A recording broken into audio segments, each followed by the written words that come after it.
Hello students, welcome to magnetic brains Hindi. मेरा नाम है अवनीश त्रिपाठी और आज हम करने वाले हैं एक बहुत ही महत्वपूर्ण चैप्टर और वो है भारतीय राजनीति नए बदलाव। जो सीबीएसई का भी सिलेबस है उसमें आपको देखने के लिए मिलेगा new trends in Indian politics, इस तरह करके भी दिखाई देगा। तो अगर आपको कहीं न्यू ट्रेंड्स, ठीक है, Indian politics and new trends, इससे संबंधित भी अगर चैप्टर दिखाई पड़े या इससे संबंधित भी कंटेंट आपको पढ़ाई करनी है तो आपके लिए ये चैप्टर बहुत ही महत्वपूर्ण है, तो इसके ध्यान रखिएगा। इससे पहले कि हम चैप्टर स्टार्ट करें स्टूडेंट्स, एक बात बहुत महत्वपूर्ण है कि मैग्नेट ब्रेन्स हिंदी आपके लिए लेकर आया है कक्षा 6 से 12 तक की बिल्कुल निःशुल्क शिक्षा हिंदी माध्यम में। सभी विषयों की, सभी चैप्टर्स की पूरी डिटेल्ड स्टडी, उससे संबंधित प्रश्न उत्तर, एनसीईआरटी सॉल्यूशंस और मोस्ट इंपॉर्टेंट क्वेश्चंस का कंप्लीट डिस्कशन। स्टूडेंट्स, एक या दो चैप्टर पढ़ने के बाद यहां आपको किसी भी पेड सब्सक्रिप्शन की या पैसे देकर पैकेज परचेज करने की बिल्कुल भी जरूरत नहीं है। कंप्लीट पढ़ाई बिल्कुल निःशुल्क है। आप किसी भी चैप्टर, किसी भी सब्जेक्ट की पढ़ाई यहां पर कंप्लीट कर सकते हैं बिना किसी पैसे का भुगतान किए, बिना किसी पैकेज को खरीदे। तो जल्द से जल्द मैग्नेट ब्रेन्स हिंदी को लाइक, शेयर और सब्सक्राइब करिए ताकि इस तरह के सभी इंपॉर्टेंट वीडियोस आपके लिए हम लेकर आते रहें और सभी सब्जेक्ट से संबंधित आपकी पढ़ाई को हम और स्ट्रांग कर सकें मैग्नेट ब्रेन्स हिंदी में निःशुल्क, बिल्कुल ठीक है। तो इसी इंपॉर्टेंट अनाउंसमेंट के साथ स्टार्ट करते हैं आज का इंपॉर्टेंट चैप्टर और वो है भारतीय राजनीति नए बदलाव। इसका कंप्लीट चैप्टर रिवीजन एक बार देखते हैं जो परीक्षा की दृष्टि से आपके महत्वपूर्ण है कि क्या इसमें हमको देखना है, ठीक है। अब देखिए स्टूडेंट्स, एक बड़ी इंपॉर्टेंट बात, इससे पहले कि जैसे हम चैप्टर करें, जैसे हम बार बार करते आते हैं, एक छोटा सा समराइज वे में क्या हमें इसमें देखना है ये जरूर जानने की कोशिश करेंगे। देखिए, आपने ये देखा कि 1952 से लगभग 1967 तक, ठीक है, ये एक ऐसा दल रहा, ये एक ऐसा समय रहा जब एक दल के प्रभुत्व का समय चल रहा था। एक दल का प्रभुत्व, ऐसा एक समय चल रहा था, यानी वन पार्टी डोमिनेंस चल रहा था। और वो किसका डोमिनेंस था? कांग्रेस का। ये बात ठीक है कि 1952 में जो 364 सीटें थी वो घटकर 283 तक आ गई, वो ठीक है, 283 तक सीट्स कांग्रेस की घट रही थी, 9 राज्यों में सरकार भी चली गई थी, लेकिन एक दल का वहां पे वर्चस्व दिखाई दे रहा था। इसके बाद हमने देखा कि 1969 में क्या हुआ? कांग्रेस का विभाजन हो गया, कांग्रेस का विभाजन हुआ, ठीक है जी। कांग्रेस सिंडिकेट और कांग्रेस इंडिकेट वाला जो माहौल चल रहा था वो हमें देखने के लिए मिलता है। फिर हमने देखा कि 1975 में, जो इंपॉर्टेंट घटनाक्रम है, 1975 में आपातकाल की स्थिति आई, ठीक है। इस आपातकाल के बाद क्या हुआ? जितने भी संगठन थे, जितने भी गैर कांग्रेसी दल थे, यानी गैर, इसी के साथ साथ किस चीज का शुरू हुआ? गैर कांग्रेसवाद, गैर कांग्रेसवाद, ये सारी चीजें हमने देखी भी कुछ वीडियोस में।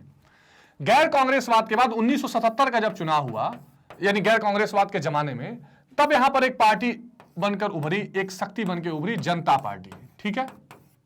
और कई राजनीतिक वैज्ञानिकों ने इसे एक दलीय प्रणाली के बाद अब द्विदलीय प्रणाली का उदय भारत में माना कि अब दो दल की प्रणाली उभर रही है भारत में, एक नया ट्रेंड ये दिखाई दिया। इन्हीं बदलाव की बात हम करेंगे। दो दल के प्रभाव की बात कही गई। हालांकि ये जनता पार्टी बहुत दिन तक चल नहीं पाई। 1980 में फिर क्या हुआ? फिर 1980 से 84 तक फिर इंदिरा गांधी की सरकार बन गई, ये स्थिति भी हमने देखी। अब होता क्या है कि 1980 से लगभग 1989-90 तक, यानी 88 तक फिर एक बार कांग्रेस की स्थिति चलती है। 84 में इंदिरा गांधी की मृत्यु होती है, बाद में राजीव गांधी भी आते हैं 84-85 के बाद चुनाव लड़ने और उनकी लैंडस्लाइड विक्ट्री होती है। लेकिन उसके बाद फिर क्या होता है? उसके बाद के चुनाव में राजीव गांधी, यानी कांग्रेस को भी हार का सामना करना पड़ता है और उसके बाद नरसिम्हा राव प्राइम मिनिस्टर एक बनते हैं, फिर आगे जाकर, और वहां से अब फिर शुरू होता है जो हम एक ट्रेंड देखेंगे, यानी कि 90 के दशक से, 90 के दशक में हम किस चीज का ट्रेंड देखेंगे? कोलिशन गवर्नमेंट, ठीक है, जिसको आप हिंदी में कहते हैं गठबंधन की सरकारें, गठबंधन या संविधान सरकारें, ठीक है। ये गठबंधन की सरकारें हमको देखने के लिए मिलती हैं, ठीक। अलग अलग जो दल हैं, क्योंकि इस समय क्षेत्रीय दलों का उदय बहुत तेजी से होता है। जो क्षेत्रीय दल हैं, जैसे अगर आप जो नेशनल फ्रंट की सरकार बनी थी जिसमें बीपी सिंह रहे, ठीक है, बाद में उसके अलावा फिर और भी फ्रंट मोर्चा बनाकर सरकार बनाई गई जिसमें देवगौड़ा प्रधानमंत्री बने, इंद्र कुमार गुजराल प्रधानमंत्री बने, लेकिन जब वो फ्रंट भी चल नहीं पाया तो उसके बाद फिर कई दल उसमें से विभाजित होकर निकले थे। जेडीएस कर्नाटक में चली गई, जनता दल सेकुलर के नाम से। इसके बाद लालू प्रसाद यादव की राष्ट्रीय जनता दल बनी, मुलायम सिंह यादव की समाजवादी पार्टी बनी, रामविलास पासवान की पार्टी अलग बन गई, लोक दल की पार्टी तो चौधरी चरण सिंह की थी ही, है ना, लोक जनशक्ति पार्टी रामविलास पासवान ने बनाई। तो अलग अलग क्षेत्रीय दल निकले। जब क्षेत्रीय दल अलग अलग होकर निकले तो उन्होंने अलग अलग पार्टी के हिसाब से सीटें भी जीतनी शुरू की। तो पूरे देश स्तर पर फिर एक दल को क्या हो रहा था, बहुमत नहीं प्राप्त हो रहा था, और उसके बाद कई दलों का एक साथ मिलाकर राजनीति करना शुरू हुआ। और पूरे देश में जो सबसे महत्वपूर्ण दो तरीके के गठबंधन दिखाई दिए, वो गठबंधन क्या थे? दो प्रमुख गठबंधन पूरे देश स्तर पर दिखाई दिए। एक बना यूपीए, ठीक, जिसको बोलते थे यूनाइटेड प्रोग्रेसिव अलायंस। इसकी चर्चा अभी हम करेंगे।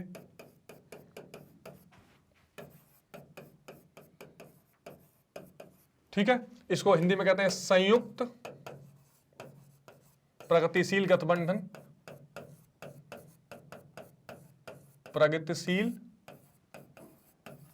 गठबंधन बहुत महत्वपूर्ण चीजें हैं, ये समराइज वे में आप समझ लीजिए तो आपको पूरे चैप्टर को समझने में भी आसानी होगी, या पूरे यूनिट को। यूनिट अलग ही बना दिया सीबीएसई ने, और अलग स्टेट्स बोर्ड्स में भी इंपॉर्टेंट है। और एक अच्छा, इसका नेतृत्व कौन करती है या कर रही थी?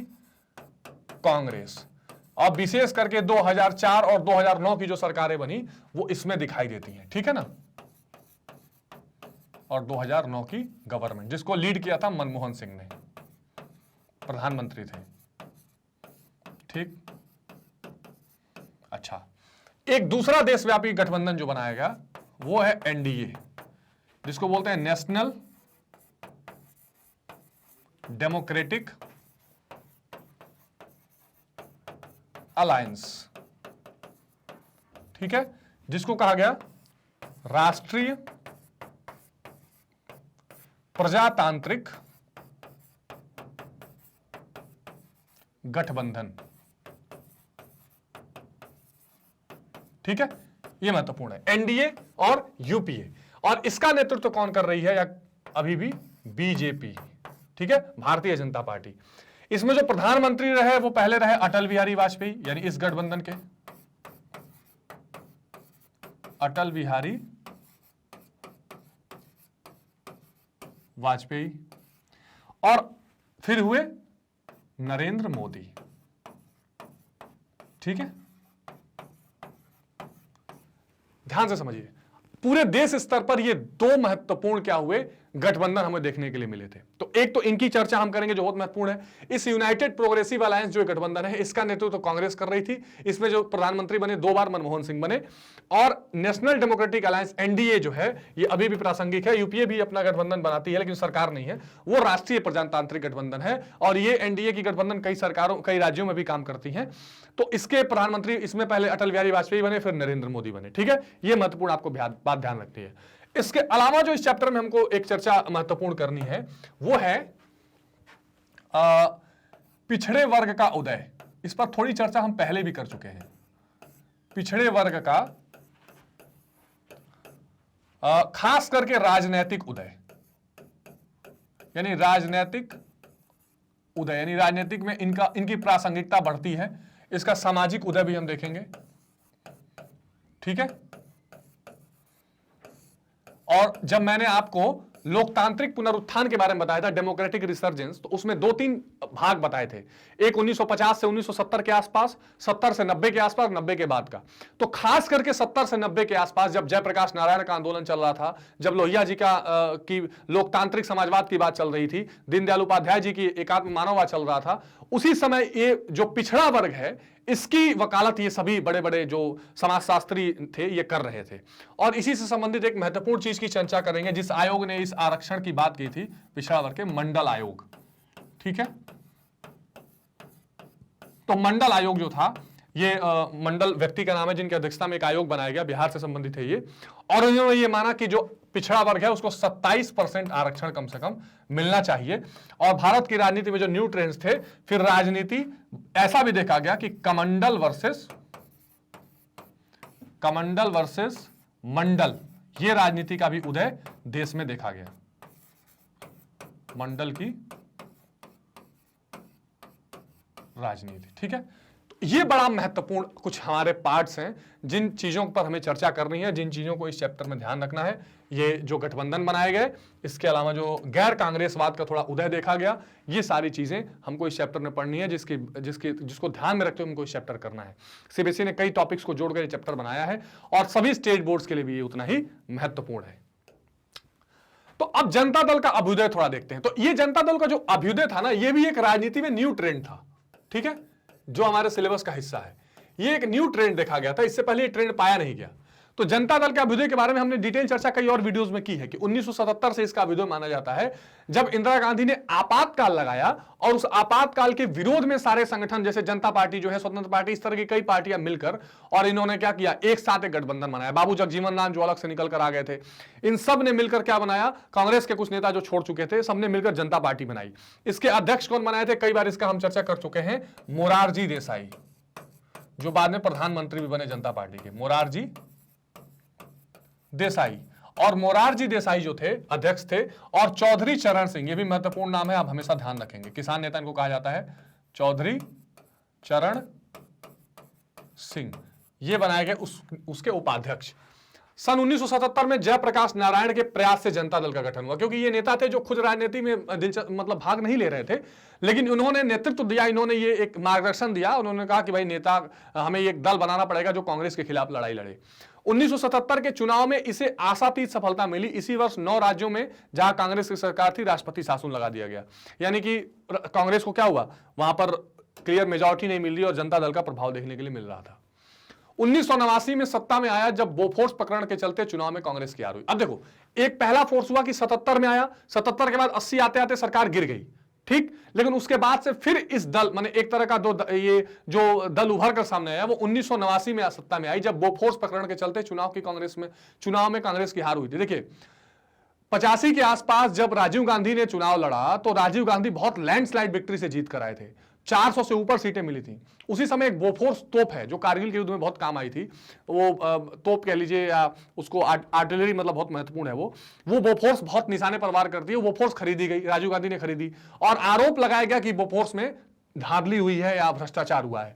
और जो बीपी सिंह थे, इनको आप देख रहे हैं, बीपी सिंह, ये बहुत इस बात को लेकर मुखर थे। वो कहते थे कि मेरे पास पर्ची है, मैं जानता हूं किसने क्या कमीशन खाया है, और उसके चलते कांग्रेस को हार का भी सामना करना पड़ा और फिर से ये सत्ता में आए। 1989 में जनता दल और कुछ क्षेत्रीय दलों के सहयोग से बीपी सिंह के नेतृत्व में संविदा मिलीजुली कोलिशन गवर्नमेंट बनी, ठीक है। तो बीपी सिंह प्रधानमंत्री 1989 में बन गया। अब देखिए ट्रेंड जो शुरू हुआ है गैर कांग्रेसवाद का, आपातकाल के बाद 77 में पहली बार सरकार बनती है, फिर 89 में सरकार बनती है, और इसको नेशनल फ्रंट की सरकार माना गया। पहली बार ये गठबंधन जो हुआ, यानी जनता पार्टी और कुछ क्षेत्रीय दलों ने मिलकर इसको नेशनल फ्रंट की सरकार माना गया, ठीक है, यानी राष्ट्रीय मोर्चा इसको कहते थे, राष्ट्रीय मोर्चा। तो अगर आप गठबंधन की सरकारों की बात करें तो सबसे पहले गठबंधन की सरकार ये नेशनल फ्रंट जो बनाया गया, और ये ऐसा फ्रंट था जो कांग्रेस के खिलाफ था, कांग्रेस के सामने खड़ा था। यह विचित्र गठबंधन था। अच्छा, इसमें हुआ ये कि पहले जब 1977 में जनता पार्टी ने सरकार बनाई थी तो कम्युनिस्ट अभी भी अलग थे, यहां वो भी कसर पूरी हो गई। विचित्र गठबंधन था क्योंकि नेशनल फ्रंट, इसमें एक और भाजपा का समर्थन प्राप्त था और दूसरी ओर भारतीय कम्युनिस्ट पार्टी और मार्क्सवादी कम्युनिस्ट पार्टी का भी समर्थन प्राप्त था। यानी जितने दल थे, जो भी विचारधारा थी, सब एक साथ मिलकर नेशनल फ्रंट बनाए और सरकार बीपी सिंह के नेतृत्व में बनी, ठीक है। तो ये आप महत्वपूर्ण चीज ध्यान रखेंगे, इंपॉर्टेंट है ना। अच्छा, भाजपा ने नेशनल फ्रंट की सरकार से समर्थन वापस ले लिया और नेशनल फ्रंट की सरकार नवंबर 1990 में गिर गई, ठीक है ना। तो नेशनल फ्रंट में जाहिर सी बात है, जब भारतीय जनता पार्टी और कम्युनिस्ट एक साथ मिलकर कोई सरकार को सपोर्ट करेंगे तो कितने दिन चलेगी, पूरी विचारधारा ही अलग है, एक वामपंथी है, एक दक्षिणपंथी है। तो इस तरह ये चलना मुश्किल था नहीं, चलना आसान था नहीं, और इसलिए 1990 में सरकार गिर गई। जनता दल का ये घटक चंद्रशेखर के नेतृत्व में अलग हो गया। ये देखिए चंद्रशेखर हैं, ये बहुत प्रोमिनेंट लीडर ये भी थे, और ये प्राइम मिनिस्टर बन गए, ठीक है। और क्या हुआ, जनता दल का एक घटक चंद्रशेखर के नेतृत्व में अलग हो गया। इस घटक ने कांग्रेस के बाहरी समर्थन से केंद्र में अल्पमत की सरकार का गठन किया। अब देखिए, कांग्रेस विपक्ष में थी तो जनता पार्टी टूट गई, चंद्रशेखर के साथ अलग हो गई। कांग्रेस ने कहा चंद्रशेखर हम आपको सपोर्ट करते हैं, आप प्राइम मिनिस्टर बन जाइए, बन गए। अब ये देखिए, ये जो दौर आप देख रहे हैं, जो चैप्टर आप पढ़ रहे हैं, न्यू ट्रेंड्स, नए बदलाव, इसमें आप देखेंगे कि एक चीज महत्वपूर्ण आपको दिखाई देगी कुछ दशकों तक, और वो है राजनैतिक अस्थिरता। राजनैतिक अस्थिरता, ठीक है ना, जिसको अंग्रेजी में कहते हैं पॉलिटिकल इनस्टेबिलिटी, पॉलिटिकल इनस्टेबिलिटी, है ना। यानी जब कोलिशन की, संविद की सरकारें बनेंगी, जब मिलजुल के सरकारें बनेंगी, तो उसमें स्थिरता नहीं रहेगी। यही हुआ। अभी देखिए, अभी कुछ देर पहले नेशनल फ्रंट की सरकार बनी, समर्थन वापस हो गया, चंद्रशेखर बन गए, ये भी ज्यादा नहीं चलेंगे। इस संविद सरकार का जीवन भी संक्षिप्त रहा, क्योंकि मार्च 1991 में कांग्रेस ने इस सरकार से अपना समर्थन वापस ले लिया।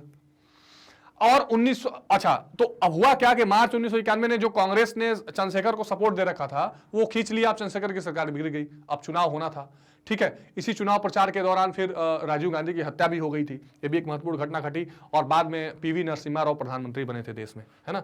तो ये ट्रेंड्स आप ध्यान रखिएगा। आगे चलते हैं। जनता दल का दूसरा चरण, अच्छा ये तो हो गया। तो जब सरकार गिर गई, चुनाव हुए, फिर से क्या हुआ, कांग्रेस की सरकार फिर आ गई। हम नए ट्रेंड की बात करेंगे, जब सरकारें कांग्रेस के अलावा चल रही थी, कैसे बन रही थी। तो पीवी नरसिम्हा राव उस समय प्रधानमंत्री बने, मनमोहन सिंह देश के वित्त मंत्री बने थे। उसी समय हमने एलपीजी, लिबरलाइजेशन, प्राइवेटाइजेशन, ग्लोबलाइजेशन, यानी कि निजीकरण, उदारीकरण और वैश्वीकरण को अपनाया था, जो आर्थिक सुधार है हमारा, और आगे चल रहा था देश। फिर क्या हुआ देखिए, 1996 के प्रारंभ में हुआ, जब चुनाव में जनता दल पुनः दूसरे स्थान पर आ गया। अब 96 आते आते क्या हुआ, कांग्रेस के सामने खड़ा जो प्रमुख दल था वो जनता दल ही था, और वो 96 में क्या हो गया, और उस जनता दल में कई क्षेत्रीय नेता एक साथ जुड़े हुए थे। जितने आप नेता देख रहे हैं जो क्षेत्रीय दल बना के चल रहे थे, वो उसमें थे।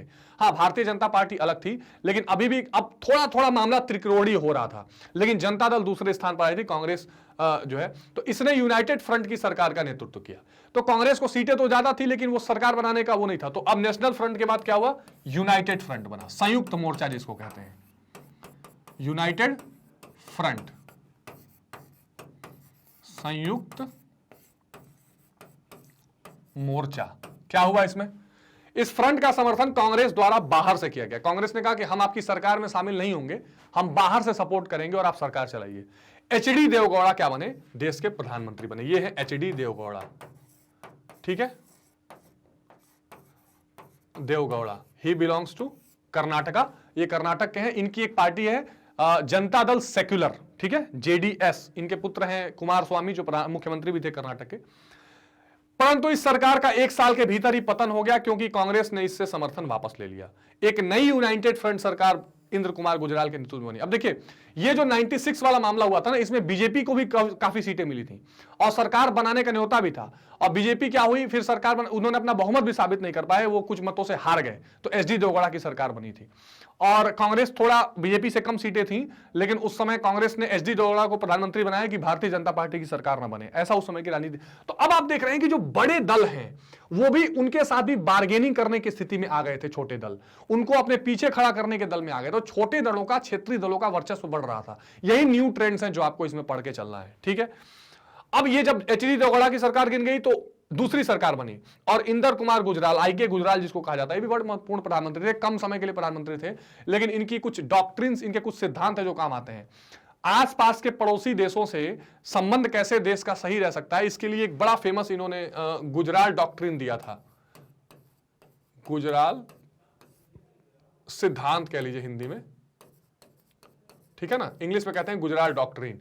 तो इंदर कुमार गुजराल के नेतृत्व में सरकार बनी, पर वो भी सरकार बहुत दिनों तक क्या नहीं हो पाई, चल नहीं पाई, 1 वर्ष के भीतर गिर गई। इसके उपरांत जनता दल का विभाजन हो गया। अब जो है जनता दल एक साथ रहने में सक्षम नहीं थी। हर दल अपने, हर इसमें नेता अपने हिसाब से खींच रहा था, अपनी बातें रख रहा था।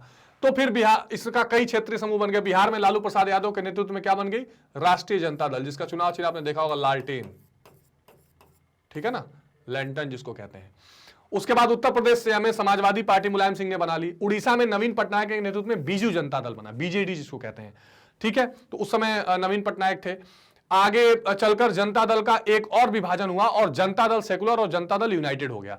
तो ये जो जनता दल यूनाइटेड है, ये बिहार में काम करता है, ठीक है। नीतीश कुमार की जो पार्टी है, इसके अध्यक्ष नीतीश कुमार बहुत दिन तक रहे, अभी वो मुख्यमंत्री हैं बिहार के। और जनता दल सेकुलर जिसको जेडीएस कहा गया, जनता दल धर्मनिरपेक्ष जिसको कहते हैं, तो ये देवगौड़ा की पार्टी बन गई। तो पूरा जो जनता दल था उसमें एक बिखराव को देखने के लिए मिला। अब जनता दल जो एक साथ काम कर रही थी, वो एक क्षेत्रीय संगठन के रूप में कई जगह विभाजित हो गई, ठीक है। आगे देखते हैं। अच्छा, भारतीय जनता पार्टी का जन्म देखिए, तो एक तो ये आपने देखा कि कैसे जनता पार्टी बनती है और जनता पार्टी किस तरह एक कोलिशन गवर्नमेंट कई चलाती है।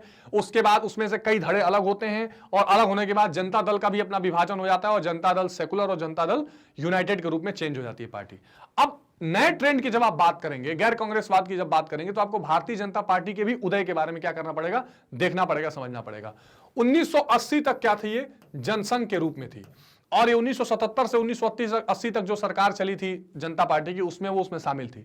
जब वो सरकार गिरी तो इसने अपना नया पार्टी बना लिया 1980 में, भारतीय जनता पार्टी। और उस समय क्या हुआ, ये बोला कि राष्ट्रीय स्वयंसेवक संघ में कोई हमारा पदाधिकारी नहीं जाएगा, आरएसएस अब एक अलग संगठन चलेगी, हम एक राजनीतिक दल के रूप में अलग चलेंगे। और अटल बिहारी वाजपेयी, लाल कृष्ण आडवाणी, नानाजी देशमुख, ठीक है, इनको भारत रत्न भी दिया गया था। ये पार्टी से अलग होने का इन्होंने फैसला लिया, मतलब अलग पार्टी बनाने का फैसला लिया और भारतीय जनता पार्टी के रूप में नई पार्टी 1980 में उभर कर सामने आई। ये एक नया ट्रेंड देखने के लिए मिला, ये भी इंपॉर्टेंट है, ठीक है। 5 अप्रैल 1980 को जनसंघ के नेताओं ने एक नई पार्टी बनाने का घोषणा किया। 6 अप्रैल 1980 को अटल बिहारी वाजपेयी के नेतृत्व में नई पार्टी का गठन हुआ, जिसका नाम भारतीय जनता पार्टी रखा गया, जो अभी बीजेपी के नाम से जानी जाती है। 6 मई 1900 पार्टी ने 5 आदर्श अपने बताए। राष्ट्रवाद और राष्ट्रीय समन्वय, ठीक है, यानी कि नेशनलिज्म एंड नेशनल कोऑर्डिनेशन, लोकतंत्र यानी डेमोक्रेसी, प्रभावकारी धर्मनिरपेक्षता, ठीक है, इफेक्टिव सेक्युलरिज्म, है ना। माने इनका धर्मनिरपेक्षता इसको डिफाइन इस तरह करते हैं कि भाई धर्मनिरपेक्षता की आड़ में किसी एक धर्म को दबाया ना जाए, नीचे ना दिखाया जाए, सभी धर्मों को अपने हिसाब से चलने का मौका मिले। ऐसा ना हो कि किसी एक धर्म का तुष्टीकरण हो, किसी एक धर्म का फायदा उठा के दूसरे राजनीतिक दल जीते, ऐसा ना हो। गांधीवादी समाजवाद, ठीक है, यानी गांधीयन सोशलिज्म, और इनके सिद्धांतों पर यह आधारित साफ सुथरी राजनीति, यानी फ्री एंड फेयर पॉलिटिक्स जिसको कहते हैं। ये 4-5 सिद्धांत किसने बताए, भारतीय जनता पार्टी ने अपने आदर्शों में शामिल किए, ठीक है। आगे चलते हैं।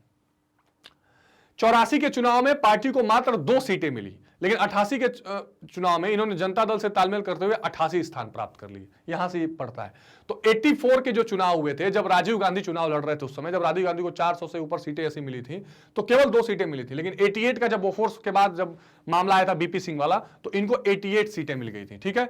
91 के लोकसभा चुनाव में पार्टी की स्थिति में और सुधार आया और 119 स्थान प्राप्त कर भाजपा मान्यता विपक्षी दल बन गया, ठीक है। तो 91 के चुनाव में जब पीवी नरसिम्हा राव प्रधानमंत्री बने थे, तो भारतीय जनता पार्टी उस समय मुख्य विपक्ष के रूप में आ गया, 119 सीटें मिली थी। 96 के लोकसभा के चुनाव में भाजपा को सर्वाधिक 162 स्थान प्राप्त हुए थे। जो 96 का इलेक्शन हुआ उसमें 162 सीटें मिली थी। जिस समय कब बना था, संयुक्त मोर्चा, जो यूनाइटेड फ्रंट बना था, जब देवगौड़ा क्या हुए थे, प्रधानमंत्री बने थे, तो सबसे ज्यादा सीटें दूसरे नंबर पे, सबसे ज्यादा सीटें 162 सीटें इसको मिली थी। बाकी दलों ने एक साथ मिलकर वहां सरकार बना ली थी, ठीक है। तो 96 के इलेक्शन में, यानी आप देखिए 84 से 2 से 88, 88 से 119, ठीक है, और 119 से 162, लगातार ग्राफ क्या होता चला गया। अच्छा, इस पार्टी के उभरते हुए समय में एक और बात थी। 91-92 के आसपास, यानी 91-92 के आसपास राम जन्मभूमि का आंदोलन भी चल रहा था, जो अयोध्या वाला मामला था, बाबरी मस्जिद डेमोलिशन वाला जो मामला था। तो वहां पर ये पार्टी, उसके बाद जो ये आप देख रहे हैं 119 से 162, तो इसका बहुत हद तक लाभ भारतीय जनता पार्टी को मिला। उनकी राजनीति में नए ट्रेंड में ये भी एक चीज देखकर सामने आई, तो उसका भी लाभ मिला और वहां से पार्टी तेजी से आगे बढ़ती हुई चली गई, ठीक है। तो ये आप ध्यान रखेंगे, ये सारे नए ट्रेंड्स हैं। लोकसभा में सबसे बड़ा दल होने के नाते भाजपा ने अटल बिहारी वाजपेयी के नेतृत्व में कुछ सहयोगी दलों के समर्थन से सरकार बनाई, परंतु सरकार मात्र 13 दिन में ही गिर गई। 96 की बात हो रही है। 1996 में जब देवगौड़ा प्रधानमंत्री बने थे, उससे पहले राष्ट्रपति ने सबसे पहले सरकार बनाने का न्योता भारतीय जनता पार्टी बीजेपी को दिया था और बीजेपी को यह बोला कि भाई आप सबसे बड़े दल हैं, आपके पास 160 के आसपास सीटें हैं, आप सरकार बनाइए।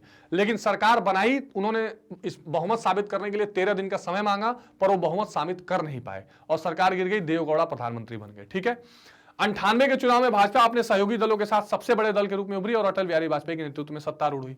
फिर 98 का इलेक्शन हुआ, मतलब उसी बीच पहले देवगौड़ा प्रधानमंत्री रहे, फिर उसके बाद इंदर कुमार गुजराल प्रधानमंत्री रहे, दोनों की सरकारें गिर गई, जनता दल विभाजित हो गया, तो फिर 98 में इलेक्शन हुआ, फिर अटल बिहारी वाजपेयी की सरकार बनी।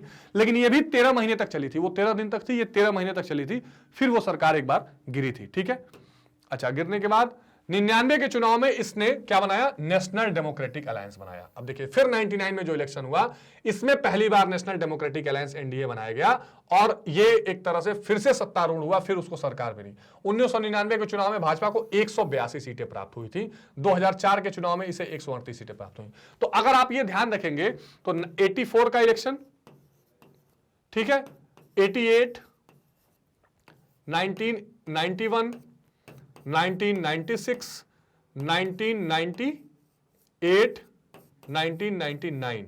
ठीक, ये जितने इलेक्शंस हुए हैं, एक तो आप देखिए कि 5 साल में बहुत कम इलेक्शंस हो रहे हैं। यानी जो नया ट्रेंड आया जब गठबंधन की सरकारें बननी शुरू हुई तो पॉलिटिकल इंस्टेबिलिटी दिखाई दे रही है। सरकार यानी राजनीतिक रूप से स्थिरता दिखाई नहीं पड़ रही है देश में, और उसका नतीजा ये हो रहा था कि बार बार देश पे क्या हो रहा था, चुनाव थोपे जा रहे थे। यही कारण है कि अब आप देखेंगे कि 2014 के बाद फिर 19 में, उससे पहले 9 के आसपास भी अब क्लियर कट मैंडेट ज्यादा मिल रहा है, ताकि एक स्थिर सरकारें रहें, ताकि बार बार ब्लैकमेलिंग ना हो सरकार को लेकर, बार बार चुनाव न थोपे जाएं। ठीक है, तो ये जो ट्रेंड आपको देखने को मिला, इसमें लगातार बीजेपी का ग्राफ बढ़ा। लेकिन जब 2004 का इलेक्शन आया तो फिर एक बार बीजेपी डाउन हुई, और उस समय केवल 138 सीटें, 138 सीट मिली, और उस समय फिर कांग्रेस की सरकार बनी। सन 2009 के चुनाव में फिर और कम मिल गई, 116, और 2000 चुनाव में भाजपा को फिर बहुत सफलता मिली और 282 पहुंच गए। ठीक, यानी 2009 के चुनाव में केवल 116 सीटें मिली। फिर उस समय पे यूपीए की मनमोहन सिंह की सरकार बनी, यूपीए 2, और भाजपा को क्या मिला 2014 में, फिर जब नरेंद्र मोदी की अगुवाई में चुनाव लड़ा गया, राजनाथ सिंह पार्टी के अध्यक्ष थे, तो इनको 282 सीटें प्राप्त हुई, और क्लियर कट खुद चाहिए इस समय संसद में 272, 272 जिसके पास रहेगा वो सरकार बना सकता है। इनको 282 हुई, और इनके जो सहयोगी दल थे, यानी इनके जो पूरा एनडीए था, सबको मिला दिया जाए तो 330 सीटें के आसपास हो गई थी। 2019 में देखिए अकेले 303 सीटें मिली, और राष्ट्रीय जनतांत्रिक गठबंधन को कुल मिलाकर 355 सीटें मिली थी। जो एनडीए इनका कोलिशन गवर्नमेंट था, जो एनडीए कई सरकारें भाजपा के साथ मिलकर कई दल चुनाव लड़ रहे थे, उनको अकेले 355 सीटें मिल गई, है ना। यानी अगर आप देखेंगे तो आप कह सकते हैं कि 84 के इलेक्शन से 2004 के इलेक्शन तक ग्राफ बढ़ा, 2004 में घटा, 9 में घटा, फिर 14 और 19 में बहुत तेजी से ऊपर बढ़ गया। तो ये नए ट्रेंड में जो भारतीय जनता पार्टी है और जो नेशनल डेमोक्रेटिक अलायंस, यानी कि राष्ट्रीय जनतांत्रिक, मैंने प्रजातांत्रिक बताया था, जनतांत्रिक प्रजातांत्रिक एक ही बात, तो राष्ट्रीय जनतांत्रिक गठबंधन जो है, इस एनडीए ने क्या हुआ, बहुत बड़ी भूमिका निभाई, और इस समय वो सत्तारूढ़ दल में बन के उभरा। ठीक है, और इसके सामने जो चल रही थी कांग्रेस की, वो यूपीए, यूनाइटेड प्रोग्रेसिव अलायंस चल रही थी, जो कांग्रेस के नेतृत्व में चल रही थी। और इन्होंने क्या किया, इन्होंने 2004 में एक सरकार बनाई, एक 2009 में सरकार बनाई, जो बहुत ही महत्वपूर्ण भूमिका निभा रही थी पूरे देश के राजनीति में। तो आइए अब देखते हैं इसके आगे के घटनाक्रम।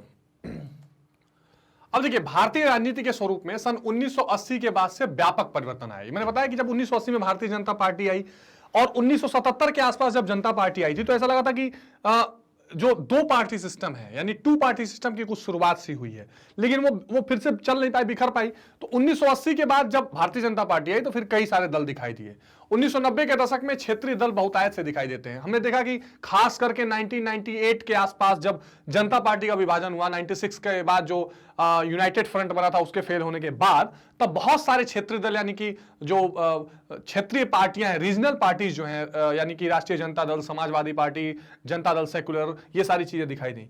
एक अनुमान के अनुसार 2014 के लोकसभा चुनाव में 200 से अधिक दलों ने भाग लिया था, करीब करीब 200 पार्टियां। ठीक है, देखिए कई पार्टियों के झंडे आपको दिखाई दे सकते हैं यहां। तो 2014 आते हैं तो लगभग 200 पार्टियां। तो ये नया ट्रेंड है ना। आप देखिए आजादी के समय अगर देखिए तो एक दल का प्रभुत्व था, और विपक्ष में भी 3-4 पार्टियां थी।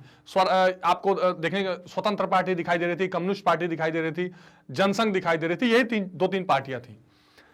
अच्छा, क्षेत्रीय दल थे इस 200 में सबसे ज्यादा। 1989 से 2014 तक कोई भी राजनीतिक दल अपने बलबूते पर सरकार नहीं बना पाई। एक और नया ट्रेंड कि 2014 में जब भाजपा को 282 सीटें मिली थी, इसके पहले किसी एक पर्टिकुलर दल को 272 से ज्यादा नहीं मिली थी। इसके परिणाम स्वरूप केंद्र में गठबंधन या मिलीजुली ही सरकार चल रही थी। तो आप देख सकते हैं कि 1980 से जो प्रक्रिया शुरू हुई, वो धीरे धीरे आते आते बहुत सारे गठबंधनों में शुरू हुई।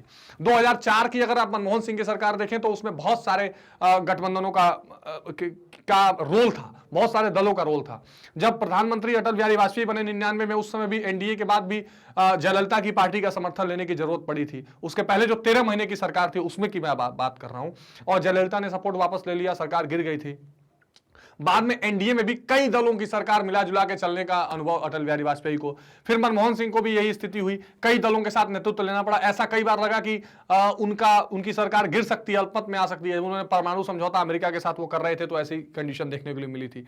फिर उन्होंने किसी तरह सरकार बचाई। तो मिलीजुली सरकार का जो ट्रेंड आया, इसका जो फायदा नुकसान है इस पर भी देखेंगे, गठबंधन की सरकारों का क्या फायदा है, क्या नुकसान है। ये देश की राजनीति में एक बहुत महत्वपूर्ण रोल अदा कर रहे थे। ठीक है, इन नए ट्रेंड की चर्चा करेंगे। गठबंधन का अर्थ होता है सरकार बनाने के लिए राजनीतिक दलों के मध्य आपसी सहयोग, ठीक है ना। यानी गठबंधन अगर करना है तो अक्सर आपने सुना होगा मिनिमम कॉमन प्रोग्राम एक आता है वर्ड, मिनिमम कॉमन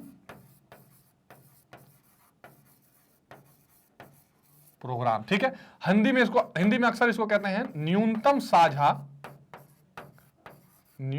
साझा कार्यक्रम। यानी कम से कम कुछ मिनिमम पॉइंट्स पर जब दो दल या दो से अधिक दल, कई दल मिलकर एक प्रोग्राम बनाते हैं कि ठीक है आपका अलग एजेंडा है, हमारा अलग एजेंडा है, लेकिन सरकार अगर मिलकर साथ में चलानी है तो एक मिनिमम कॉमन प्रोग्राम हम लोगों को बनाना पड़ेगा। यानी कुछ ऐसी कॉमन चीजें रहें जो एक साथ चलती रहे, है ना। तो ये जब सरकार बनाने के लिए आपस में सहयोग होता है तो इसको बोलते हैं। जिन दलों के सहयोग से गठबंधन या मिलीजुली सरकार का निर्माण होता है वह एक न्यूनतम कार्यक्रम, वही चीज जिसकी मैं बात कर रहा था, न्यूनतम कार्यक्रम और नीतियों पर एकमत होते हैं। यानी मिनिमम कॉमन प्रोग्राम या न्यूनतम साझा कार्यक्रम पर वो क्या होते हैं, वो एक साथ एकमत हो जाते हैं, मिल जाते हैं, और इसलिए गठबंधन की, इस तरह से गठबंधन की राजनीति चलती है। और इस मिनिमम कॉमन प्रोग्राम में अगर कोई चीज एक दूसरे के आड़े आती है या ऐसा लगता है कि किसी दल का इंटरेस्ट खत्म हो रहा है या किसी दल को लॉन्ग टर्म में नुकसान पहुंच सकता है तो फिर वो कोलिशन की गवर्नमेंट अक्सर गिरती हुई दिखाई देती है, ठीक है। इसमें एक बात यह भी देखी जाती है कि जो कोलिशन या गठबंधन की गवर्नमेंट है इसमें सरकार के पास निर्णय लेने की वो शक्ति या वो कह सकते हैं फ्रीडम नहीं रहती जो कि एक सरकार यानी एक दल के बहुमत के बाद रहती है ना, क्योंकि सरकार गिरने का खतरा होता है।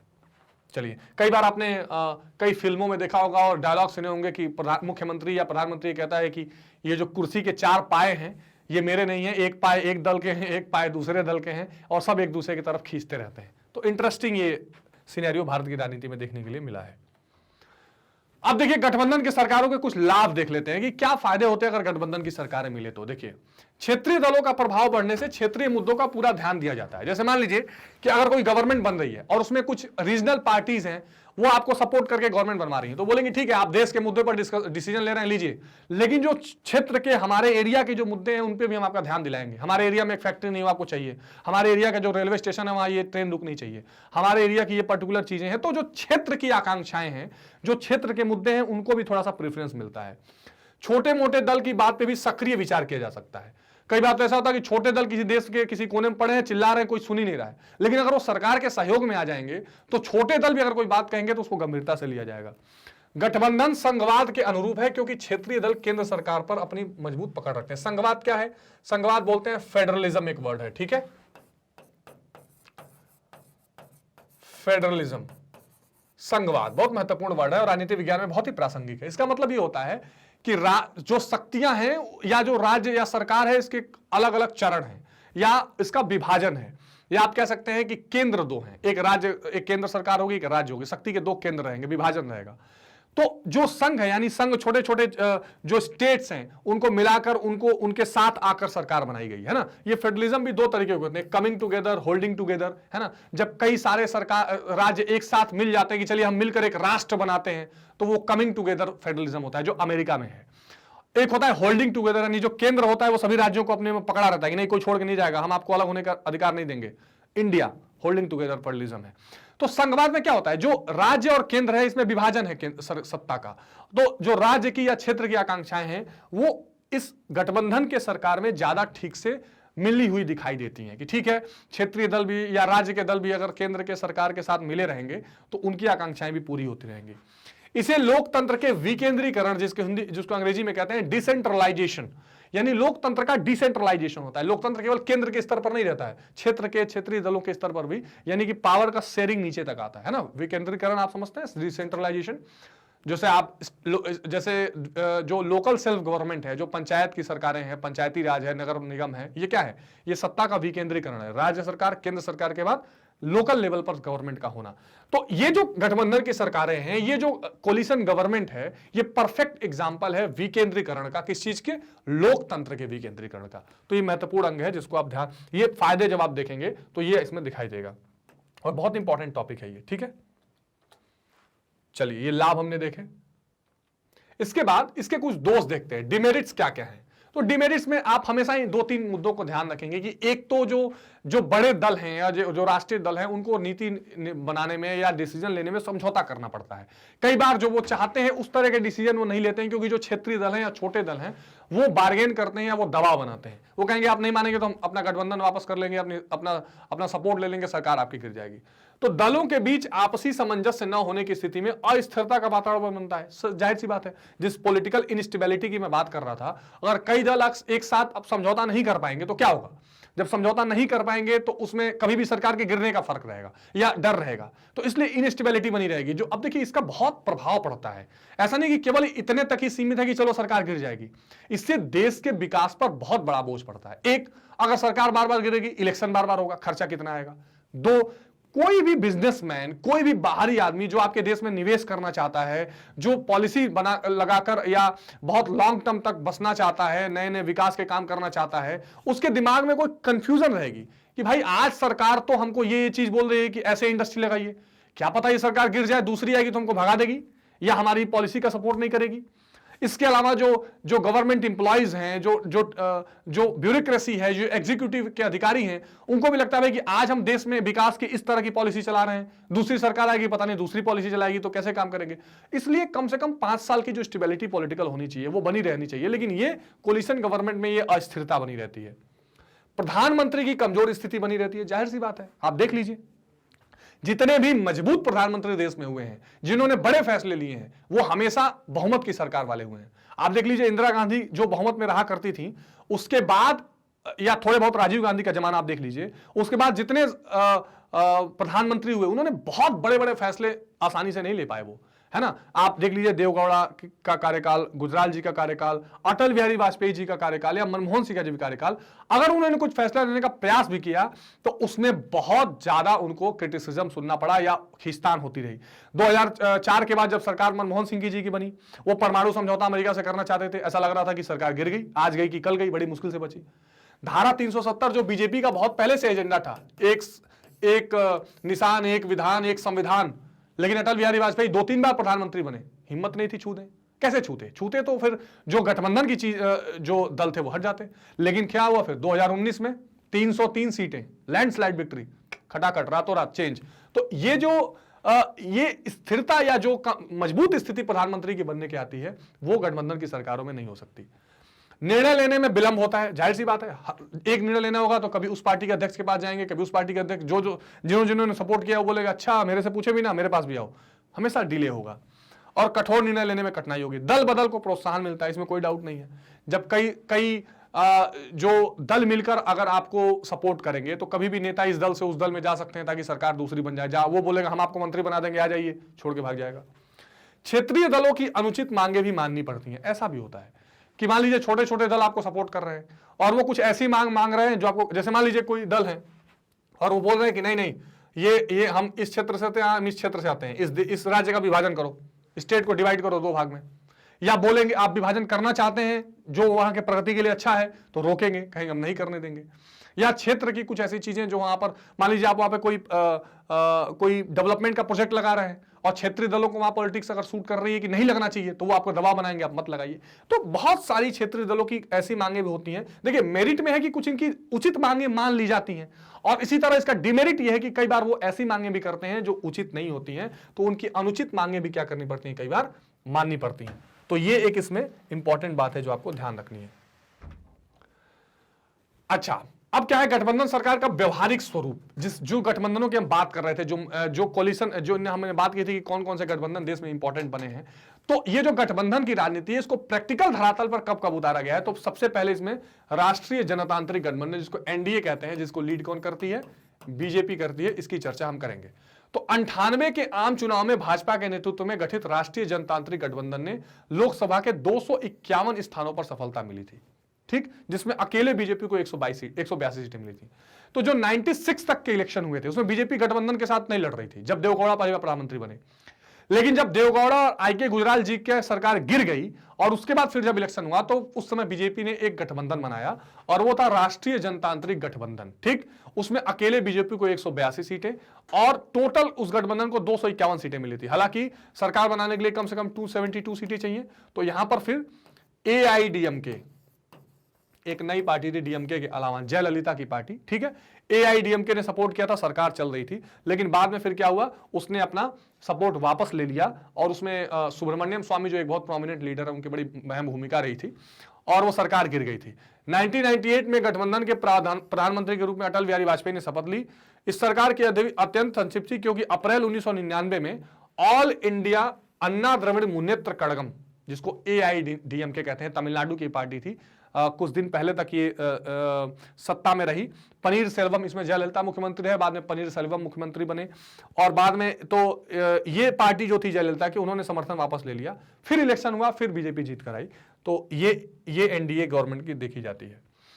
12वीं लोकसभा को भंग कर दिया गया। अक्टूबर 1999 में गठित 13वीं लोकसभा में एनडीए को स्पष्ट बहुमत प्राप्त हुआ और अटल बिहारी वाजपेयी ने 98 से 2004 तक एनडीए की सरकार में प्रधानमंत्री रहे, ठीक है।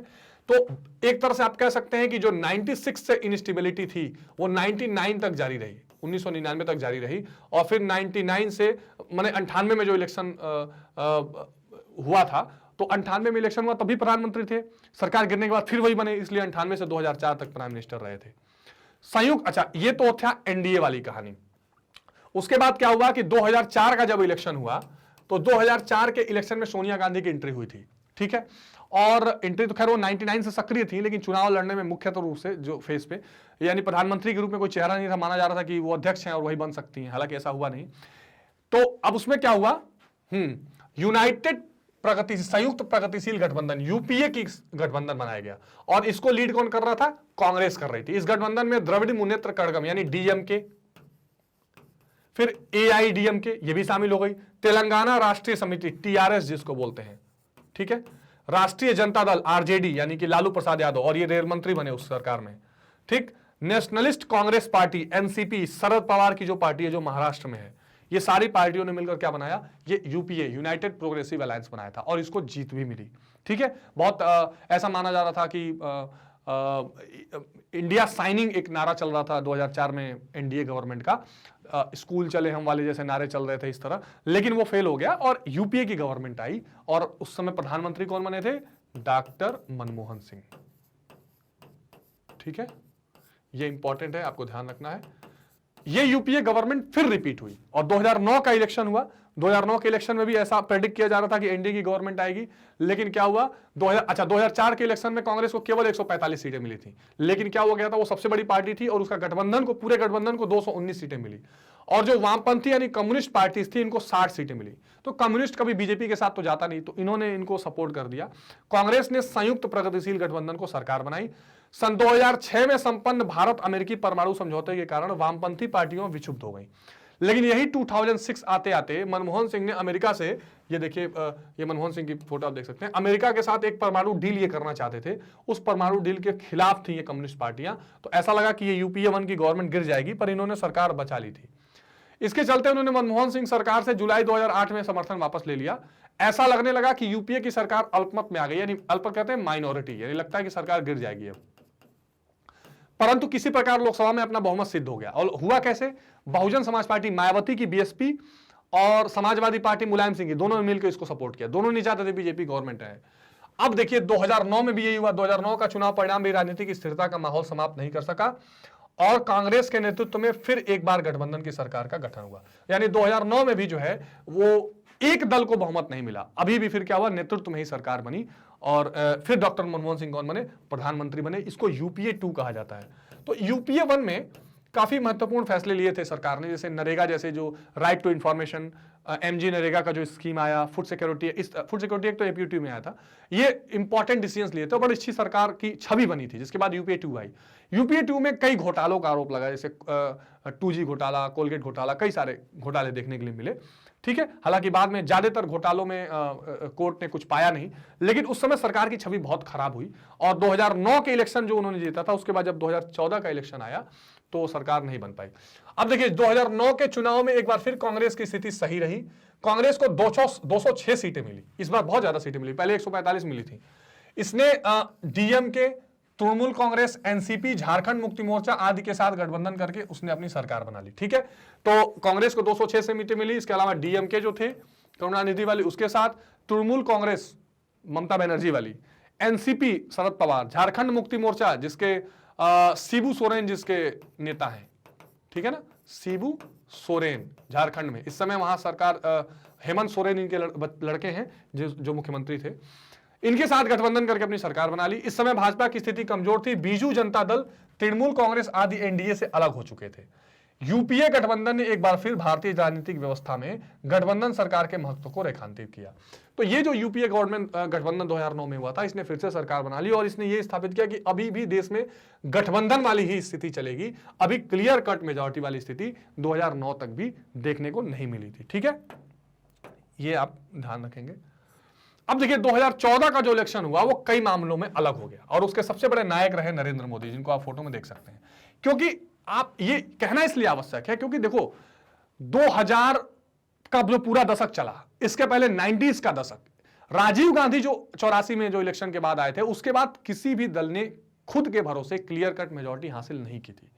तो नए सदी में, नए युग में क्लियर कट मेजॉरिटी हासिल अगर किसी नेतृत्व में हुई तो वो नरेंद्र मोदी के नेतृत्व में हुई। और 2014 का चुनाव राष्ट्रीय प्रजातांत्रिक गठबंधन यानी कि नेशनल डेमोक्रेटिक अलायंस के बैनर तले ही लड़ा गया और इसमें क्या हुआ, 2014 में भारी सफलता मिली। 543 सदस्य वाली लोकसभा में भाजपा ने अकेले 282 सीटें जीती थी। देख रहे हो आप, अकेले 282 सीटें। मोदी लहर ने ऐसा चमत्कार किया कि 30 वर्षों में भाजपा पहली पार्टी बन गई, ये नाम दिया गया उसको मोदी लहर को। और 30 सालों में पहली बार कोई ऐसी पार्टी थी जिसने अपने दम पर मेजॉरिटी हासिल की थी। कांग्रेस को अब तक की सबसे बड़ी पराजय का सामना करना पड़ा, ये 44 सीट्स पे आ गई थी, 44 सीटें। ठीक है, तो ये एक अगेन एक नया ट्रेंड आपको दिखाई देगा। और यही नहीं, ये ट्रेंड आपको केंद्र में नहीं, फिर आप देखेंगे कि बहुत सारे स्टेट्स में भी क्लियर कट मेजॉरिटी का ट्रेंड आया। बहुत सारे स्टेट्स आए उस समय, झारखंड, हरियाणा, इस तरह के बहुत सारे इलेक्शंस के रिजल्ट आए जिसमें क्लियर कट मेजॉरिटी मिली एक गवर्नमेंट को। दिल्ली में फिर एक आम आदमी पार्टी एपी निकल कर आई जिसको क्लियर कट मेजॉरिटी मिली। तो लोगों को लगा कि भाई आप स्टेबल गवर्नमेंट देना जरूरी है, ज्यादा मिलीजुली सरकार का मैंडेट देना जरूरी नहीं है। ठीक है, आगे देखते हैं। हिंदी भाषी प्रांतों में भाजपा की साफ लहर दिखी। उत्तर प्रदेश, अब देखिए कितना बड़ा मैंडेट मिला था। उत्तर प्रदेश, बिहार, राजस्थान, मध्य प्रदेश, छत्तीसगढ़, हरियाणा, दिल्ली, झारखंड, हिमाचल प्रदेश, उत्तराखंड की कुल 225 सीटों में से 190 सीटें इन्होंने जीत ली थी। ध्यान दीजिए, ये जो हिंदी भाषी क्षेत्र थे, राज्य थे हिंदी बोलने वाले, उसमें से 225 में से कुल 190 सीटें लगभग जीत ली थी। अकेले यूपी में जो 80 सीटें हैं वहां करीब करीब 73 सीटें एनडीए ने जीती थी, अपना दल और भाजपा के जो गठबंधन था। इसके अलावा 225 में से 190 सीट्स। इन राज्यों में न केवल कांग्रेस बल्कि सपा, बसपा, जनता दल, राष्ट्रीय जनता दल जैसे सभी क्षेत्रों दलों का सफाया हो गया। जितने रीजनल पार्टीज थी सबका क्या हो गया, क्रेज खत्म हो गया और नेशनल लेवल पे लोगों को लगा कि राष्ट्रीय सरकार बनानी है तो हमें नेशनल लेवल पे एक क्लियर कट मेजॉरिटी देनी है। यहां से एक नए ट्रेंड में आप ये भी लिख सकते हैं अपने आंसर में कि एक ट्रेंड ये भी दिखाई दिया कि लोगों का जो वोटिंग पैटर्न है, यानी राष्ट्रीय स्तर पर वोट डालना और राज्य के स्तर पर वोट डालना, उसमें काफी अंतर दिखाई देने लगा। लोग अब एक जैसा वोट नहीं देते थे कि अगर केंद्र में कांग्रेस है तो यहां भी वो राज्य में जो दल सुटेबल होगा उसको देंगे और केंद्र में जो दल सुटेबल होगा उसको देंगे। ऐसा ट्रेंड अब देखने के लिए 2014 के बाद मिल रहा है। ध्यान अगर आप देंगे तो 2014 में एग्जाम्पल दिल्ली का लीजिए। 2014 में दिल्ली में क्या हुआ, 7 लोकसभा की सीटें थी, 7 की 7 बीजेपी ने जीती। और 9-10 महीने बाद फिर दिल्ली का इलेक्शन हुआ तो वहां पे आम आदमी पार्टी ने 70 में 67 सीटें जीती। यानी जिस पब्लिक ने 7 की 7 सीटें बीजेपी को दी थी उसने 67 सीटें केजरीवाल को दे दी। ठीक है ना, इसी तरीके से कई राज्य में आप देखने के लिए मिलेगा। लोकसभा के इलेक्शंस में अगर आप देखें तो एनडीए को पहले 40 में से लगभग 40 सीटें बिहार में मिल गई और 2015 में जब उसके कुछ दिन बाद फिर इलेक्शन हुआ बिहार में तो भाजपा के खिलाफ वहां के क्षेत्रीय दलों को वहां पे मैंडेट मिला। बाद में फिर आरजेडी को सबसे बड़ी पार्टी बन के बाद वाले इलेक्शन में भी उभरी। तो कई, अभी 2019 का इलेक्शन हुआ, वहां पे केंद्र के लेवल पर उड़ीसा में बीजेपी को बहुत सारी सीटें मिली, लेकिन उसी पोलिंग बूथ से राज्य के लिए बीजू जनता दल को वोट मिल रहा था। यानी आप नए ट्रेंड में एक ये भी ट्रेंड लिख सकते हैं कि अब people are voting according to the need of the government, whether it to be established at the central level और to be established at the state level. यानी राज्य के स्तर का चुनाव करना है कि केंद्र के स्तर का चुनाव करना है, इन दोनों में क्लियर कट मतभेद करके भी जनता वोट डाल रही है। यह भी एक नया ट्रेंड भारत की राजनीति में देखने को मिला है। उसके बाद 2019 का इलेक्शन दीजिए तो 2019 का चुनाव और राष्ट्रीय प्रजातांत्रिक गठबंधन जो थी 17वीं लोकसभा के लिए 11 अप्रैल 19 मई 2019 के दौरान 7 चरणों में चुनाव हुआ और भाजपा की फिर ऐतिहासिक विजय हुई। 2014 के लहर से भी आगे चली गई और कुल अकेले बीजेपी को जो पहले 282 सीटें मिली थी 303 सीटें मिल गई। देखिए कह रहे थे लोग कि एंटी इनकम्बेंसी है, एंटी इनकम्बेंसी कहते हैं सरकार के खिलाफ रोष और सरकार सीटें कम होगी, but again it came to the clear cut mandate और जो पूरा एनडीए था इसको 355 सीटें मिल गई। और ये मैंने अभी जैसा मैं आपको कह रहा था कि गठबंधन में जो डिमेरिट्स होते हैं, जो बार्गेनिंग करने लगते हैं लोग, वो बार्गेनिंग का दौर समाप्त हुआ और आप देखेंगे कि कठिन निर्णय लिए गए और जो 370 वाली धारा थी उसको हटाने का प्रयास किया गया। ठीक है, उसके पहले ट्रिपल तलाक वाले पे बात हुई थी। तो ये जो बड़े बड़े फैसले हैं वो लेने के लिए गठबंधन की सरकारों को के खिलाफ ये माहौल बनाना पड़ता है, यानी कि जो पॉलिटिकल स्टेबिलिटी है वो करने की जरूरत पड़ती है। भाजपा के राष्ट्रवाद की लहर में डूबे मतदाताओं ने जातिवाद, परिवारवाद और तुष्टीकरण की राजनीति को इस चुनाव में एक तरह से कह सकते हैं कि नहीं स्वीकार किया। हालांकि इसके अलग अलग मत हैं, कुछ लोग ये कहेंगे कि नहीं तुष्टीकरण के कारण ही वो सरकार बनी, लेकिन ऐसी दलीलें दी जाती हैं। ठीक है, तो आप ये कह सकते हैं कि जो इस तरह के पॉलिटिकल चैलेंजेस दिखाए जाते हैं कि परिवारवाद है, एक परिवार के लोगों का वोट देंगे, या हम कह सकते हैं तुष्टीकरण यानी कि जो किसी विशेष जाति धर्म को लेकर इकट्ठा करने वाली बात, इसके अलावा यह मैंडेट देखा गया। केंद्र में सर्वाधिक समय तक सत्तारूढ़ रही कांग्रेस को लगातार दूसरी हार मिली, कुछ सीटें बढ़ी, कांग्रेस को मात्र 52 सीटें मिली, वो 44 से 52 पे चली गई और इस बार भी आधिकारिक विपक्ष का दर्जा इसे लोकसभा में प्राप्त नहीं हुआ। ठीक है, क्योंकि कम से कम जो है 10% सीटें चाहिए होती हैं। सहयोगी दलों के साथ कांग्रेस के नेतृत्व वाले संयुक्त प्रगतिशील गठबंधन यूपीए की सीटों की संख्या केवल 91 रही, यानी कांग्रेस के साथ मिलकर जो इलेक्शंस लड़ रहे थे वो केवल 91 सीट्स तक रह गए और एक बार एनडीए गवर्नमेंट जो थी, एनडीए की जो सीटें थी वो 355 तक थी, 355 सीट्स। ठीक है, तो ये इंपॉर्टेंट है। तो ये हमने क्या देखा, एनडीए यूपीए का जो गठबंधन था वो दौर देखा। अब एक बार जरा क्विक रिवीजन, एनसीईआरटी में भी मेंशन है कि 1989 के बाद किस तरह के प्रधानमंत्री कब कब हुए। देखिए 1989 से नवंबर 90 तक ये राष्ट्रीय मोर्चा नेशनल फ्रंट के नाम से जो चल रही थी, नेशनल फ्रंट, ये क्विक रिवीजन के तौर पे यूज कर सकते हैं। तो बीपी सिंह पहली बार आपको प्रधानमंत्री देखने को मिले। फिर इसी के बाद चंद्रशेखर बन गए, चंद्रशेखर जो अलग हो गए थे जनता पार्टी से, एक धड़ा निकलकर चंद्रशेखर के नेतृत्व में कांग्रेस ने समर्थन किया और चंद्रशेखर बन गए। उसके बाद आए 1991 में कांग्रेस, एआईडीएमके और कुछ अन्य दलों का समर्थन रहा, वो जून 1991 में तो पीवी नरसिम्हा राव प्रधानमंत्री बने। और फिर क्या हुआ, मई 1996 में 13 दिन की सरकार भाजपा की चली, अटल बिहारी वाजपेयी प्रधानमंत्री रहे। फिर वो अटल बिहारी वाजपेयी मैंडेट साबित नहीं कर पाए और फिर उसके बाद कौन आ गया, एचडी देवगौड़ा, और ये कौन सा बना था, यूनाइटेड फ्रंट यानी संयुक्त मोर्चा। ठीक है, ये किसकी सरकार थी, संयुक्त मोर्चा, ये ध्यान रखिएगा। पहली बार नेशनल फ्रंट, दूसरी बार वाला संयुक्त मोर्चा। ठीक है ना, एचडी देवगौड़ा बने, इंदर कुमार गुजराल बने। ठीक है, क्योंकि एचडी देवगौड़ा की गिर गई सरकार, फिर आईपी गुजराल को बनाया गया, संयुक्त मोर्चा की सरकार 98 में, लेकिन वो भी नहीं चल पाए।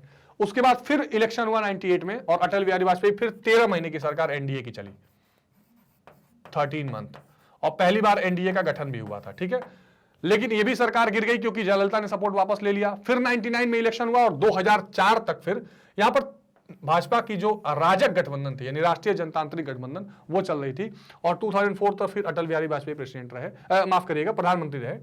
फिर 2004 में संप्रग यानी कि यूपीए गवर्नमेंट जो थी, यानी संयुक्त प्रगतिशील अलायंस जो था, इसके नेतृत्व में 2004 से 2014 तक मनमोहन सिंह क्या रहे, देश के प्रधानमंत्री रहे।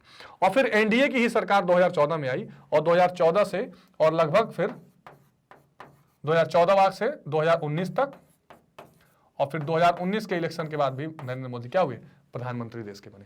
तो ये अलग अलग गठबंधन थे जो आपको दिखाई दे रहे हैं। ये 89 के बाद इसलिए दिखाई दे रहे हैं क्योंकि 89 से पहले लगभग कांग्रेस का ही वर्चस्व रहा और कांग्रेस के वर्चस्व जो था वो पहली बार चुनौती में 77 में आया था, लेकिन 77 से फिर 80 के बीच ही केवल जनता पार्टी रही, फिर उसके अलावा कांग्रेस ही रही। तो इसलिए 89 के बाद जो ये ट्रेंड आपको चेंज होता हुआ दिखाई दे रहा है, ये लगातार आपको दिखाई देगा कि किस तरह अलग अलग तरह के प्रधानमंत्री आए।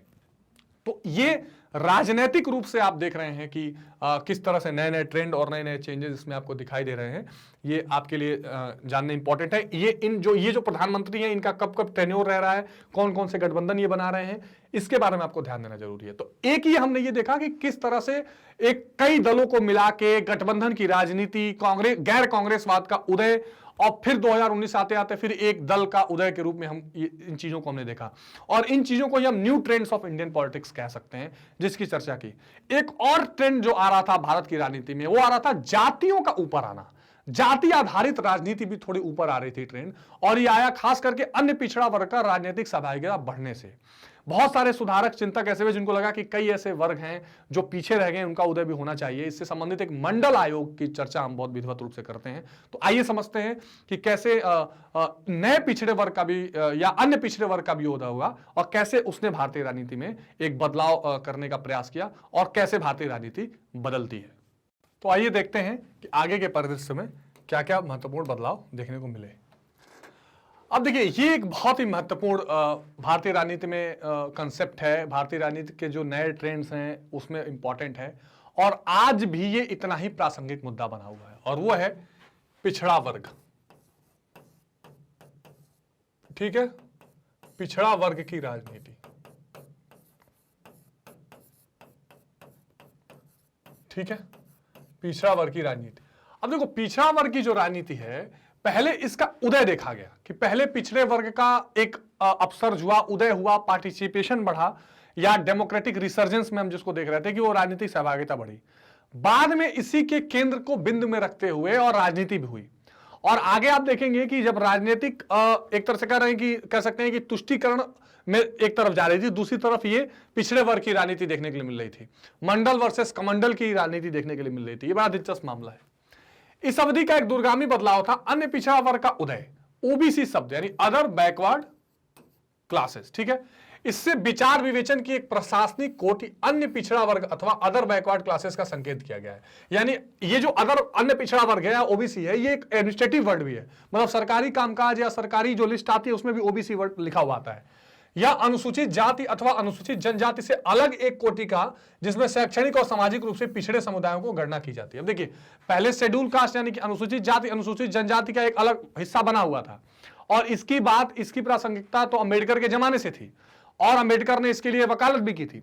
लेकिन जो एक अपर कास्ट था, उच्च वर्ग, एक अनुसूचित जाति जनजाति था, इसके बीच में भी कई ऐसी जातियां थीं जिनको ये माना जा रहा था कि सामाजिक और आर्थिक रूप से ये पिछड़ी जातियां हैं, और इन जातियों को कोई अन्य सुविधा नहीं मिल रही है, और उस सुविधा की वकालत कई बड़े समाजशास्त्रियों ने, विचारकों ने की थी। लोहिया ने खास करके थी। राम मनोहर लोहिया का जो लोकतांत्रिक समाजवाद था, उनका इसमें ये स्पष्ट मानना था कि भैया देखिए, लोकतांत्रिक समाजवाद में दो तरह की बातें हैं, उस लोकतंत्र में सभी समाज के लोगों का आप को इंक्लूड करिए। और उन्होंने जो एक बात कही थी जिसकी चर्चा भी हमने की थी कि भैया दो तरीके की जरूरतें हैं, तो एक आर्थिक, एक गैर आर्थिक। गैर आर्थिक में तो हमने देखा कि उन्होंने बोला कि शरण चाहिए, घर चाहिए और रोटी चाहिए। गैर आर्थिक में ये महत्वपूर्ण बात आई कि आपको स्वतंत्रता चाहिए और लोकतंत्र चाहिए। तो लोकतंत्र सब तक पहुंचे, सभी वर्गों का वो प्रतिनिधित्व करता हो, ऐसा होना चाहिए। इसलिए जो समाजवादी पार्टियां हैं जो पिछड़ा वर्ग की राजनीति करती हैं, वो लोहिया को अपना आदर्श मान के भी चलती हैं। तो इस समुदायों को पिछड़ा वर्ग भी कहा जाता है, जो क्या है, यानी कि जो एक तरह से एक होता है अपर कास्ट, ठीक है, और एक हो गया आपका SC ST। इसके बीच का जो गैप है, जो एक बड़ी जनसंख्या है जिसमें बहुत सारी जातियां आती हैं, अलग अलग जातियों की चर्चा आती है, जैसे यादव हो गए, कुर्मी हो गए, ठीक है, निषाद हैं, खंघार हैं, कई तरह के ऐसी अलग अलग राज्यों में अलग अलग तरह के की जातियां देखी जाती हैं। इन जातियों का ये मानना था कि भैया हमें भी प्रतिनिधित्व मिलना चाहिए, और अन्य पिछड़ा वर्ग का उदय जो है वो देखने के लिए मिलता है। अब देखिए, एक महत्वपूर्ण आया बीपी मंडल आयोग, मंडल कमीशन। ठीक है, ये 1979 में बीपी सिंह जब सरकार माफ करिएगा, जब मोरारजी देसाई वाली जनता पार्टी की सरकार चल रही थी, उस समय ये देखने के लिए मिला था। ठीक है, और इन्होंने बहुत महत्वपूर्ण ऐसे सुझाव दिए जो एक तरह से कह सकते हैं कि अन्य पिछड़ा वर्ग के समाजीकरण, आर्थिक उत्थान के लिए बनाया गया। ठीक है, कि जरूरी था। बाद में कई जो सरकारें आई उन्होंने इसको लागू करने का भी काम किया। ठीक है, इस कमीशन का एक नाम और देखा गया कि socially educationally other backward class commission का भी नाम इसको दिया गया था। आयोग ने 1980, मंडल कमीशन बहुत महत्वपूर्ण है, इसको ध्यान रखिएगा, अपनी सिफारिशें पेश की। इस वक्त तक जनता पार्टी की सरकार गिर चुकी थी। देखिए 79 में बना दिया था मोरारजी देसाई ने, लेकिन जब तक सिफारिश आती तब तक सरकार उनकी गिर गई। और इस आयोग का मशवरा था कि अन्य पिछड़ा वर्ग को पिछड़ी जाति के अर्थ में स्वीकार किया, नए क्योंकि अनुसूचित जातियों से इतर थी और अनेक जातियां हैं जिन्हें वर्ण व्यवस्था में नीच समझा जाता है। उन्होंने कहा कि देखिए, एक पिछड़ा वर्ग अलग से नई जाति व्यवस्था स्वीकार इन्होंने की। बोला देखिए, एक शेड्यूल कास्ट यानी अनुसूचित जातियां अलग हैं, इसके अलावा कुछ ऐसी जातियां हैं जिनको नीचे समझा जाता है या इनको ये पीछे समझा जाता है, वो आर्थिक रूप से, सामाजिक रूप से, शैक्षणिक रूप से भी पीछे हैं। ठीक है। आयोग ने एक सर्वेक्षण किया, यानी एक सर्वे किया और पाया कि इन पिछड़ी जातियों को शिक्षा संस्थाओं तथा सरकारी नौकरियों में बड़ी कम मौजूदगी है। यह ऐसा भी देखा गया कि यार इनकी जो पॉपुलेशन है इनका तो बहुत ज्यादा है ना। तो जैसे आजकल बहुत नारा लगता है कि जिसकी जितनी भागीदारी उसकी उतनी हिस्सेदारी, ऐसी बात आती है, ऐसी राजनीति दलें बोलती हैं बहुत सारी। तो उनको ये देखा गया कि इनका जो नौकरी है, जो शैक्षणिक संस्थाएं हैं और संस्थाएं हैं, उनमें इनकी हिस्सेदारी बहुत कम है। इस वजह से आयोग ने इन समूहों के लिए शिक्षा संस्था तथा सरकारी नौकरी में 27% का क्या किया, 27% का रिजर्वेशन देने की वकालत की, यानी रिजर्व कर दीजिए। मंडल आयोग ने अन्य पिछड़ा वर्ग की स्थिति सुधारने के लिए कई और समाधान सुझाए, जिसमें भूमि सुधार भी एक था। और बोला कि देखो इनको स्थिति देने के लिए इनको थोड़ी जमीन भी देनी पड़ेगी, यानी लैंड रिफॉर्म करना पड़ेगा, ये सारी चीजें की, है ना। बीपी मंडल जो थे 1918 से 1982 तक इनका क्रम है, और इन्होंने बीपी मंडल जो था यही इस आयोग की अध्यक्षता कर रहे थे, और इनके नाम पर बने कमीशन को मंडल कमीशन कहा गया। अच्छा, हाँ, उनमें कांग्रेस के लिए समर्थन कम होता जा रहा था, यानी कि जो बैकवर्ड क्लासेस थे, क्योंकि ये लागू भी नहीं कर रहे थे। ऐसे में गैर कांग्रेसी दलों के लिए एक जगह पैदा हुई और उन दलों ने इस तबके का समर्थन हासिल किया। जो कांग्रेस के अलावा दल थे उन्होंने कहा कि देखो आप लोग कांग्रेस को इतना वोट दे रहे हो, आपकी जनसंख्या ज्यादा है, ये आपको आरक्षण देने की बात स्वीकार नहीं कर रहे हैं। तो इससे भी राजनीतिक जो नए ट्रेंड बन रहे थे आपको दिखाई दे रहे हैं। आपको याद होगा कि गैर कांग्रेसी दलों के राजनीतिक अभ्युदय को 1977 को जनता पार्टी की सरकार के रूप में हुई थी। तो एक तो जनता पार्टी वैसे ही गैर कांग्रेस के रूप में उभरी थी, और उसमें मंडल कमीशन इसके द्वारा जो बनाया गया वो इनको आरक्षण देने की बात कह रहा था, तो कांग्रेस के खिलाफ भी बात चल रही थी। जनता पार्टी कई भटक, मसलन भारतीय क्रांति दल और संयुक्त सोशलिस्ट पार्टी का ग्रामीण इलाकों में अन्य पिछड़े वर्गों में ताकतवर जनाधार था। तो जो संयुक्त सोशलिस्ट पार्टी थी, लोहिया जी जिन विचारधाराओं से जुड़े हुए थे, इसके अलावा और जो क्षेत्रीय दल थे छोटे छोटे, वो इन चीजों को बहुत तेजी से उठा रहे थे। और जनता पार्टी तो कह रही थी कि हमने ये कमीशन बनाया था तो हम चाहते हैं कि ये हो जाए। इसलिए जब बीपी सिंह की दूसरी जनता पार्टी वाली सरकार आई थी तो इसको लागू भी करने का पूरा प्रयास हुआ। ठीक है। 1980 के दशक में अन्य पिछड़ा वर्गों के बीच लोकप्रिय ऐसे ही राजनीतिक समूहों को जनता दल ने एकजुट किया। राष्ट्रीय मोर्चा, जो नेशनल फ्रंट की सरकार बनी थी बीपी सिंह वाली, उसमें ओबीसी नेता बहुत ज्यादा शामिल हुए, और ओबीसी का जो ये माहौल था, जो मामला था, इसको बहुत उसको एक सिफारिश लागू करने का भी फैसला किया गया।